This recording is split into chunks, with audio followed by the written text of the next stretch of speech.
Fourth one చూద్దాం.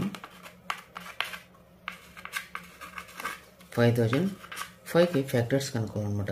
చూడండి friends, మరి ఎల్సిఎం రూపంలో దీన్ని కూడా 5005కి కనుక్కుందాం. ఇంకా 5తో కాబట్టి 5 1 0 0 5 1. నెక్స్ట్ చివరిలో 1 ఉంది కాబట్టి థర్డ్ టేబుల్లో 3 7 21 ఉంది. మనం వెళ్తుందిలో చూద్దాం. మళ్ళీ 3తో అయితే 3 3 9 1 మిగులుతుంది. మరి 10 3 3 9 1 మిగులుతుంది కాబట్టి 11 అవుతుంది. కాబట్టి పోదు. నెక్స్ట్ చివరిలో 1 ఉండేటువంటి టేబుల్ వచ్చేసి 7 చూద్దామా మరి 7తో పోతుందో లేదో. 7 1 7, 10లో 7 పోతే 3 అంటే 3 పక్కన ఇక్కడ 0 ఉంది కాబట్టి 30 అవుతుంది. 30 కంటే చిన్నది 28 సెవెంత్ టేబుల్లో 30 కంటే చిన్నది 28 అంటే 7 4 28. ఎంత మిగులుతుంది? 28 అంటే 30లో 28 పోతే 2 మిగులుతుంది. అంటే ఈ 2 అవతల పోతే 21. అప్పుడు 7 3 21.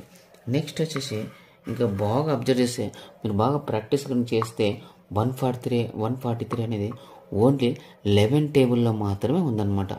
అది ఎలా అనేది ఇప్పుడు చూద్దాము. 11 1 11 ఇక్కడ 11 పోతే 3 ఉంటుంది అంటే 33. 11 3 33. ఇంకా 13 అనేది ఇంకా దేంతో పోదు కాబట్టి అదే నెంబర్తో పోతుంది. సో 13 1.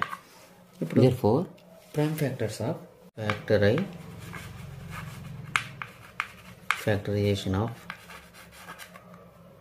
5005 ఏమొస్తుంది? 5 వచ్చింది, 7 వచ్చింది, 11 వచ్చింది, 13 వచ్చింది. సో 5 7 11 13 ఇవన్నీ సింగిల్ ఉన్నాయి కాబట్టి ఇంకా నెక్స్ట్ స్టెప్ అవసరం లేదు.